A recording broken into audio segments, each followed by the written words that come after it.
Halo guys, shalom saudaraku. Kembali lagi bersama dengan saya Pastor Willy Pontonowu di acara Willy Prince Channel di perkuliahan online atau di pengajaran mengenai sejarah gereja di Indonesia. Terutama ini topik terakhir, sesi yang ke-10, yaitu mengenai perkembangan gereja di Indonesia abad yang ke-20. Yang pertama kita akan belajar tentang ciri-ciri kebijakan sending di Indonesia di tahun 1860 sampai 1942. Pada tahun 1858, badan misi di Indonesia bertambah dalam pola dan jumlahnya sebagai berikut. Dikarenakan pengaruh dari beberapa perkembangan politik, ekonomi, dan cara berpikir Belanda, seperti sistem ekonomi liberal yang terjadi saat itu, sebagai ganti asas sistem tanam paksa, entis politik namanya, tahun 1850, terdapat hanya 25 orang sending di Indonesia. Lalu tahun 1910, utusan dari bangsa Eropa menjadi 160 orang, termasuk tenaga guru dan dokter. 55 orang berada di Medan, penginjilan di bawah RMG di Tapanuli, dan dari jumlahnya ada 30 orang yang masih diatur oleh pemerintah Belanda di bawah naungan GPI. Ciri-ciri gerakan sending di Indonesia tahun 1860 sampai 1942. Dalam perkembangannya jumlah tenaga sending di situ mencapai 450 orang, 206 pendeta, 100 orang tenaga guru dan dosen. Namun statistik ini tidak mencakup di dalamnya 200 guru, saudara. Ada 200 guru dan dokter non-rohaniawan. Pada tahun 1870 ada gereja Hervorm yang namanya gereja Hervorm. Gereja terbesar di Belanda mengalami kemunduran, sehingga timbullah perpecahan di tubuh gereja tersebut. Lalu muncul gereja-gereja baru yang mereka memakai nama Gereformed, ada gereja Gereformed dengan tujuan meluruskan ajaran asli Calvinis, meluruskan ajaran asli Calvinis yang selama ini sudah menyimpang atau berbelok. Lalu muncul yang namanya gerakan Reform, gereja Gereformed namanya, gereja Reform. Akibat perpecahan tersebut timbullah semakin banyak badan-badan sending, saudara. Selain kegiatan penginjilan, ada dua bidang kegiatan misi lain yang menonjol dalam periode ini adalah perawatan atau kesehatan dan juga pendidikan.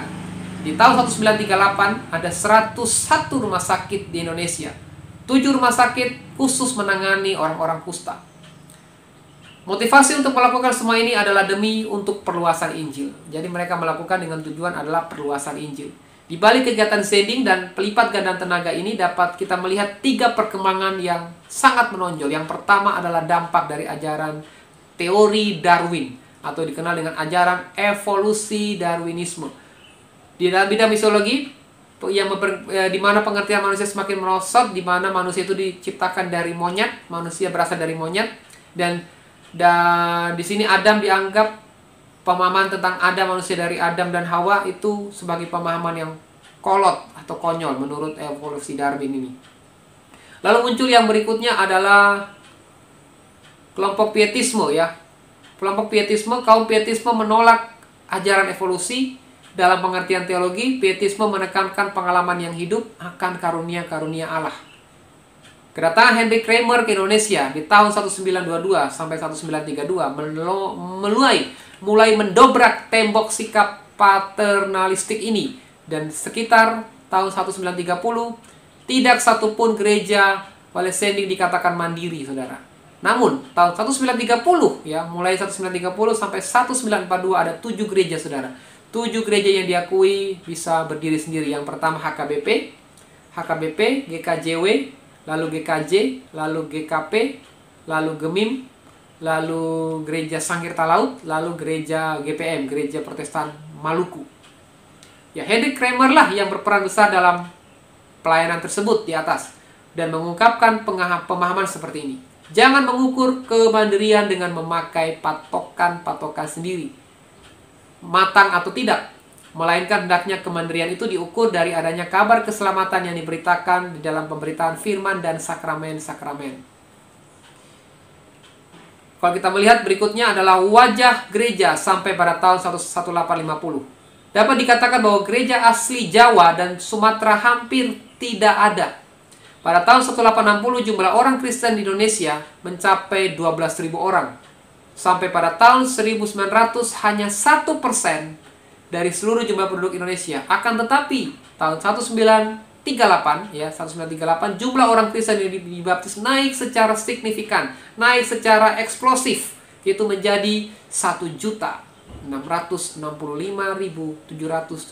orang atau sekitar 2,5% dari seluruh penduduk di Indonesia. Jumlah tersebut meliputi daerah Jawa itu ada 98.000, Sumatera HKBP itu ada 415.000 orang, Nias 125.000 orang, Sangir Talaut 120.000 orang, dan 700.000 orang dari hasil penginjilan GPI, Gereja Protestan Indonesia di masa yang lalu. Ya, Dr. T. van den N, ya, Dr. T. van den N memberikan beberapa alasan berkenaan dengan banyaknya orang-orang Indonesia yang masuk menjadi Kristen. Yang pertama, petobat baru pada umumnya melihat kehidupan penginjil. Mereka melihat penginjil itu jadi berkat, jadi teladan, bukan hanya pandai bicara, pandai khotbah, tapi penginjil itu punya keteladanan hidup yang baik dan akan menguasai bahasa daerah setempat. Yang kedua, kekristenan memberikan nilai peradaban yang lebih dibandingkan peradaban-peradaban yang sebelumnya. Berikutnya, yang ketiga, kekristenan memberikan jalan damai dalam setiap penyelesaian persoalan di dunia. Jadi, kekristenan bisa memberikan jalan kedamaian. Berikut, segi ekonomi, kekristenan tidak menawarkan persembahan melalui korban-korban ternak. Jadi bukan persembahan ternak, tetapi bagaimana kita membawa diri, kita memiliki respon untuk datang kepada Tuhan. Yang berikut, di dalam Yesus ada kemenangan terhadap kuasa setan. Yang keenam, para sending memiliki perhatian yang serius terhadap anak-anak mereka. Jadi anak-anak dinafkahi, diberikan bantuan sosial, misalnya untuk pekerjaan, untuk sekolah, itu diberikan bantuan oleh badan sending. Akhirnya mereka menjadi pengikut Kristus.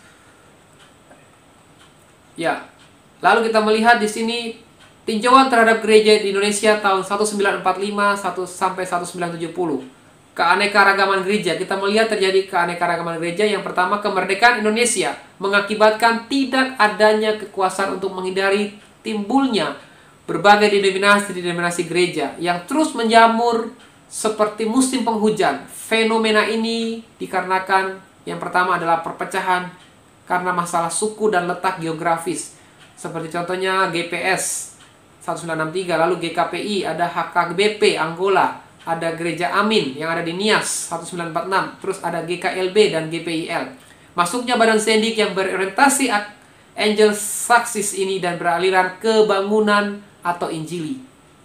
Perbedaan antara gereja yang lahir dari para sending Eropa dan sending Amerika, Australia, Selandia Baru. Jadi ada berbagai sending yang masuk, baik dari Eropa, dari sending Amerika, sending Australia, sending Selandia Baru, melebur jadi satu di Indonesia. Mungkin kalau Eropa itu lebih cocok itu kalangan Calvinis ya, Lutheran.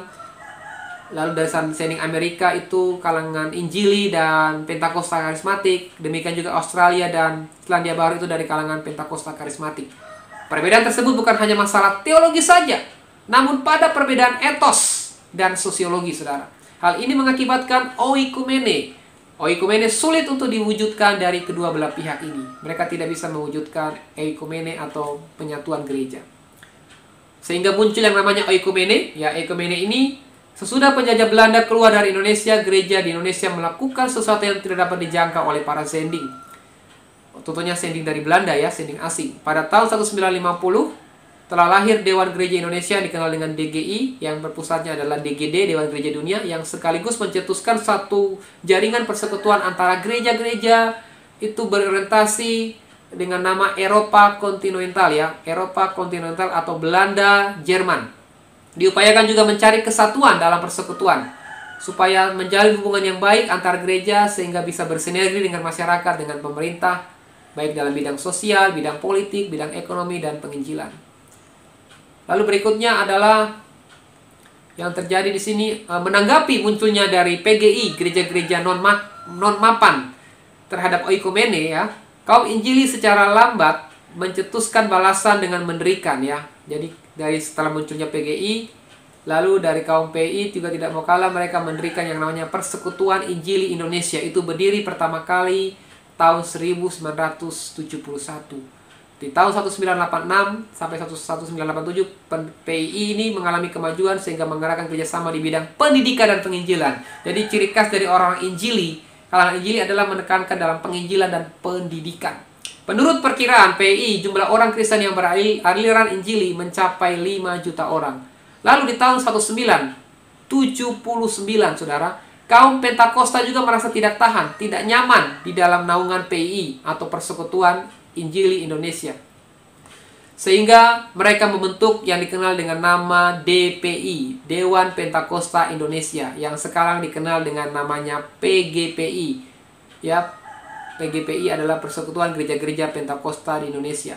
Dan diperkirakan kaum Pentakosta di Indonesia pada tahun 1979 itu mencapai kurang lebih 2 juta orang. Sebagian besar dari mereka adalah jemaat GPDI. Jadi kalau aliran Pentakosta yang paling besar di Indonesia itu namanya GPDI. Gereja di mana saja ya, di mana saja dia selalu ada itu GPDI, Gereja Pentakosta Indonesia. Lalu ada yang kedua adalah GBI, Gereja Bethel Indonesia. Ini gereja yang hampir di mana tempat, di daerah-daerah, di pelosok tanah air itu, denominasi ini selalu ada.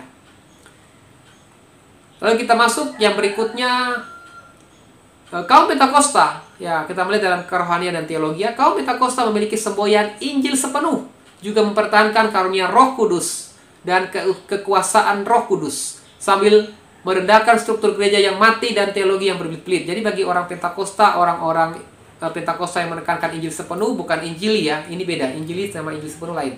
Injil sepenuh itu menganggap bahwa struktur gereja itu mati, terlalu kaku, tidak mengikuti pekerjaan Roh Kudus, bahkan teologinya berbelit-belit. Ngapain teologi? Yang penting jiwa-jiwa diselamatkan, memberitakan Injil, semangat melayani, banyak jiwa diselamatkan, itu lebih penting daripada sekedar berteologi ya. Itu menurut Pentakosta. Dalam bidang teologi, gereja-gereja yang berorientasi PGI sangat menonjol dalam mendirikan seminari-seminari, menerbitkan literatur Kristen dan karangan teologis di dalam bahasa Indonesia. Mereka juga giat mencetuskan gagasan teologis yang kreatif dan baru dan tidak meninggalkan landasan Alkitab. Jadi Alkitabiah itu otoritas tertinggi. Hal tersebut merupakan warisan kaum Kristen, baik Belanda maupun Jerman. Kaum Injili, Pentakosta, berpegang teguh pada pendirian separatis, yaitu menjauhi dunia. Menjauhi dunia, terutama terhadap hal budaya. Bagi orang Pentakosta, budaya itu salah. Budaya itu nggak sesuai dengan firman Tuhan. Jadi mereka menjauhi dunia supaya mereka tetap fokus kepada kerajaan Allah, tidak terbawa arus oleh hal duniawi, saudara.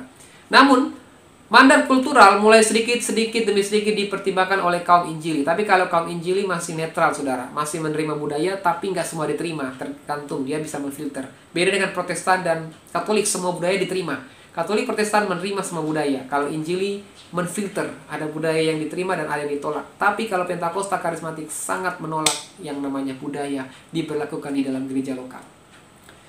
Lalu yang terakhir adalah tantangan-tantangan dalam perkembangan gereja. Kita melihat beberapa tantangan. Yang pertama, tantangan dalam gerakan religius pluralisme.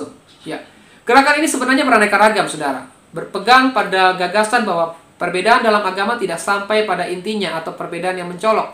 Tetapi semua agama dipandang sebagai aliran sungai yang mengalir dalam kolam yang sama. Gerakan ini menyangkut kristologi ya. Ada kristologi, kemutlakan, keunikan Yesus serta karyanya dan dalam hubungannya dengan Islam, saudara. Ini tantangan pluralisme yang terjadi dalam perkembangan Injil Indonesia. Yang berikut, yang kedua, tantangan dari suku yang belum terjangkau.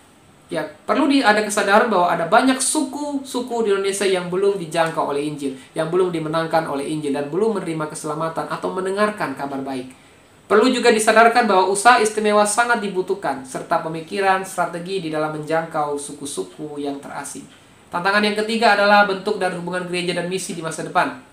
Perlu disadari bahwa makin banyak utusan Injil memasuki tanah air yang dengan istilah gerakan bawah tanah. Hal itu terjadi karena bentuk misi gereja tradisional belum dapat menjangkau suku tertentu.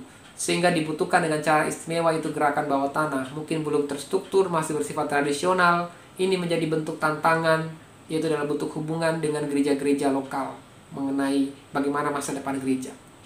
Yang terakhir adalah tantangan dari pemuritan, yang istilahnya dikenal dengan namanya sinkritisme, saudara. Sinkritisme merupakan tantangan yang sangat serius dihadapi oleh gereja-gereja saat ini. Gereja memiliki tanggung jawab untuk memperlengkapi setiap orang percaya sebagai tubuh Kristus dalam pemahaman yang benar tentang firman Allah. Jadi pemuritan sangat penting dalam gereja lokal. Bukan hanya penginjilan.